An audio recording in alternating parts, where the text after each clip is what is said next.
Gusto mo raw ako, Faith? Jover, kanino mo nalaman yan? Narinig ko sa mga block page natin. So, gusto mo talaga ako? Oo, hindi ba pwede? May girlfriend ka ba? Wala akong girlfriend pero I'm not yet healed, so I don't want to commit sa isang bagay ko alam ko hindi pa ako po. It's fine. Maghihintay ako hanggat kaya ko. I mean, I waited for us to have a conversation for like a year. Ano ba naman yung maghintay ulit ako, diba? Na mag-heal ka from your ex. I don't want you to expect anything. Malinaw sa akin ang lahat, Jover.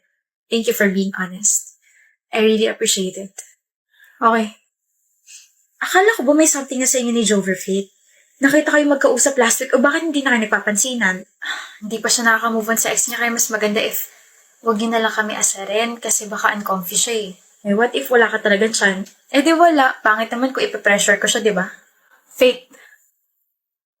Oh, bakit Jover? Free ka ba bukas? Bakit? Labas tayo. Picnic ganun. Picnic sounds great. Pwede ba kita sunduin? Oo. Chat ko na lang yung address ko mamaya.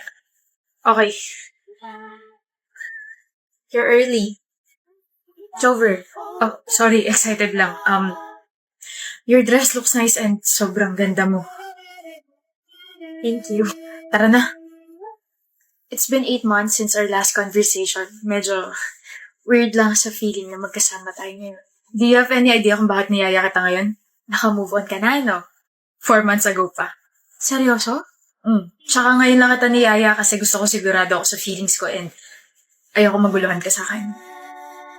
Faith, I wanna know you more and kung okay lang sa'yo, pwede ba tayo mag-picnic once a week?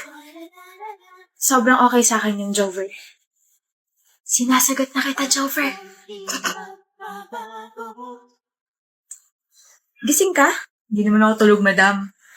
So, anong ulit yung sinasabi mo? Sinasagot na kita. Lord. Dahil dyan, let's have a picnic! Tama.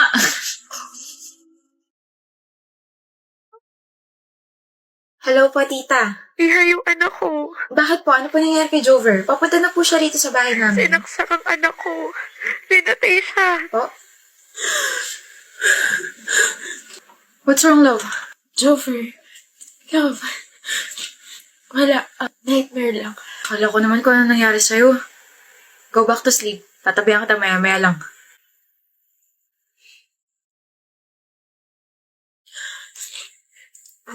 Hello po, tita.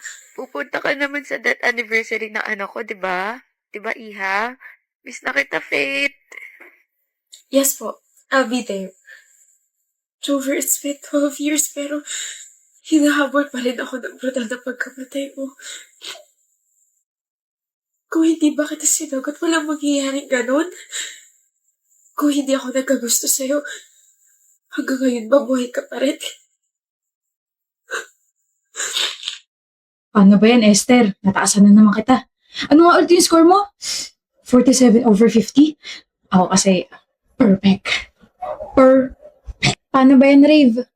Wala na naman akong pake sa'yo. Ano nga ulit yun? Sorry, hindi kita marinig eh. Paano ba yan, bro? Basag ka na naman kay Esther. Kung basagin ko kaya yung bungo mo. Pal. Mataasan mo ko ngayon pero alam naman natin mas matalino pa rin ako kaysa sa'yo, Esther. Hello? Naririnig mo ba ako? Sabi ko, hello? Crush mo ba ako? Ano? Masyado akong papansin eh. Tabi. Uy, wala siyang nasabi. Crush mo siguro sa Esther, no? Gusto mong makrush yung bungo mo, ha? Tabi. Congratulations to Esther and Rave. They will both compete sa regionals. Oy. Hoy, Esther. Kaya mo naman pala akong tawagin sa pangalan ko eh. Ano ba yun? Kailan tayo mag-aaral? Sino may sabing gusto kita kasabay mag-aral?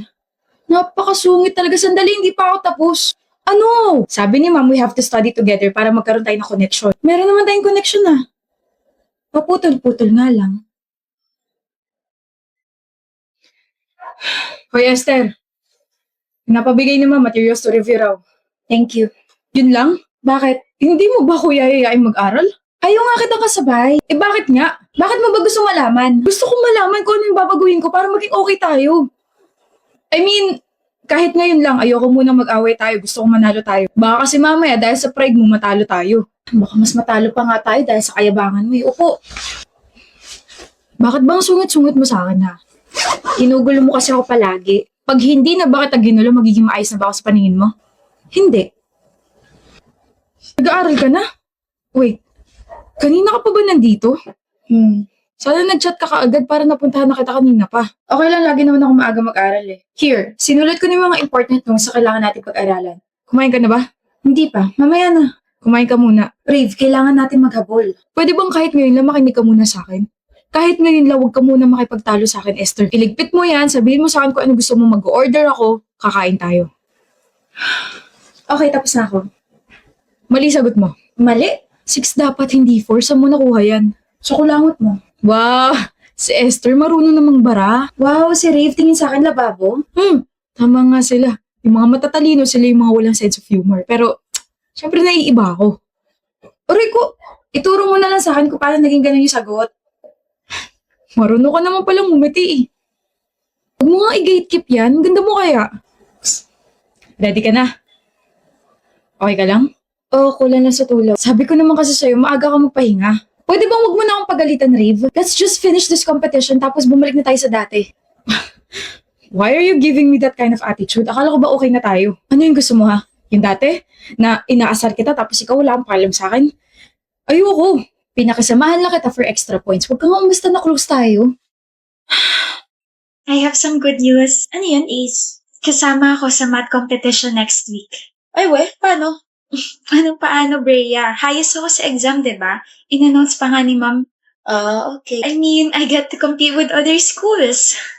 So, ano nga ulit yung kinukwento mo, Clara? So, ito na nga. Kahapon kasi. Look! Yan! Nanalo ako sa competition. I'm so happy! Oh. Ha?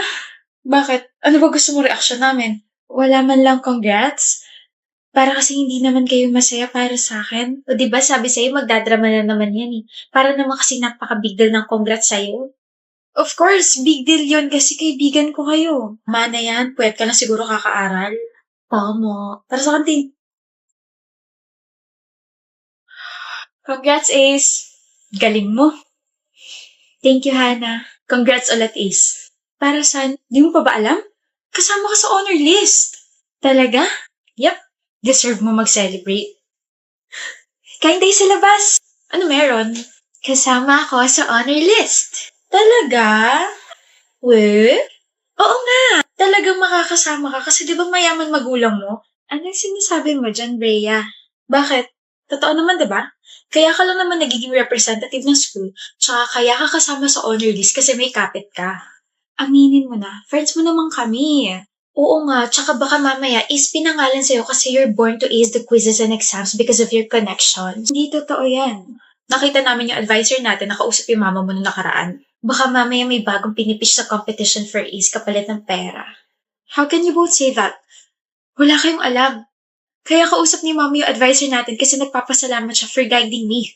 We're just saying na ang unfair kasi palaging ikaw ace. Give chance to others naman. Nabibigyan naman ng pagkakataon yung iba. Sadyang ayaw nyo lang aminin sa sarili nyo na bobo kayong dalawa kaya ganyan kayo kay ace. Hana, sabi mo? Sakit ba masampal na katotohanan? You can even clap for her. Hindi nyo man lang masabi na, congrats ace. Sobrang deserve mo yan. Hindi eh. Unang marka niyo sa kanya, puro pagdududa. Anong klase kayong mga kaibigan? Kaibigan namin siya. Kaibigan na Inglaterra dahil nakakaangat yung isa niyong kaibigan. Oo nga naman. Kaibigan nga talaga kayo. What about her connections? Matalino at masipag si Ace. Hindi niyo lang talaga matanggap yun. Ako nga na hindi niya nakakasama palagi, kitang-kita yun eh. Kayo lang tong mga bulag-bulagan. You can't convince us. What is 20 raised to 2? Sige nga. 40. Oo nga, 40. It's 400. Huh? 20 raised to 2 is 400. 20 times 20 is equal to 400. That's basic math. Dami mong alam. Bida-bida. Kitams? Tara Ace, i-celebrate natin lahat ng mga na-ace mo except with your fake ace friends. Galing mo. Nablangko ako sa sarili kong tanong eh. Kala ko rin 40. Buti hindi ako nagmarunong. Magmumukha rin akong bobo. Tara.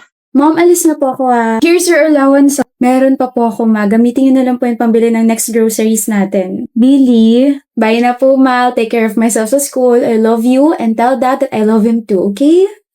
Ang batang yun talaga. Billy, kanina pa kita inaantay. Huwag mo naman masyado ipahalata na miss mo na agad ako. You know you're my savior pagdating sa ACADS. Pa-tutor ako sa part na to. Sabi ko na ginagamit mo lang ako eh. Billy naman eh. Adelisan ba dyan? Ito.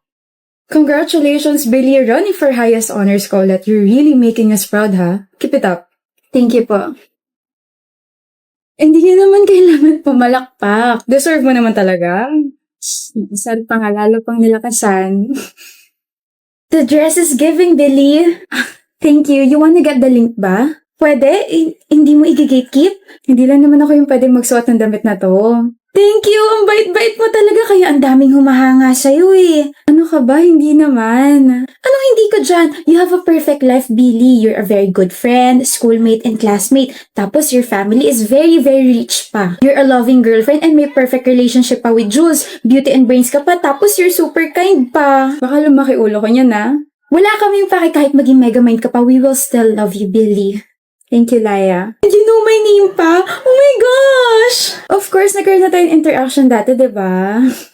How's your day, my love? Ganun pa rin, masaya, enjoy, and hindi boring. Tapos, running for highest honors ulit ako. And then, alam mo ba, I stumbled upon the schoolmate. Her name is Laya. Sabi ba naman niya, I have a perfect life? Perfect ka naman talaga. You're my perfect Billy. It feels weird lang. As in, sa buong buhay ko, ngayon ako nasabihan ng perfecto ako. Nobody's perfect naman. You're an exception, baby. Whatever. Sa'yo ba, Jules? How was your day? Nagka-aberrate lang sa isa sa mga subjects pero nagawa na naman na paraan. Don't pressure yourself too much, ha? Yes, ma'am. At saka palagi sumasagi sa isip ko na kapag nagpadala ko sa inis at saka sa pagiging stress ko, lalo magiging masama yung kalalabasan ng mga ginagawa ko. Very good naman ang baby ko. Kaya pengen ako kiss. As you wish. Bakit, Billy? Ikaw yun? Yung ano? Cringe naman ito.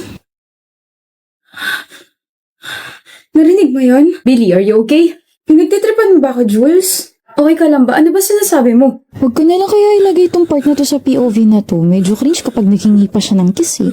Baka mamaya makringe na rin yung mga manonood nitong content ko na to. Billy! Jules? Hala, ano nangyari? Ba't nag-glitch? Ba't nakastuck na siya? Ba't ganito? Part? POV? Content? Audience? My friends, my family, my schoolmates, my boyfriend. Hindi ako tanga para hindi ma-realize to. Isang palabas lang ang perpektong buhay ko. Ano, tapos ka na sa POV na ginagawa mo? Paano matatapos biglang nag-glitch to in-edit ko? Ayaw na gumalaw ng clips, oh. Pati yung editing app na damay. O paano yan? May ako na nga asikasuhin. Tara, kain muna tayo. Tara. Ay, wait, yung phone ko.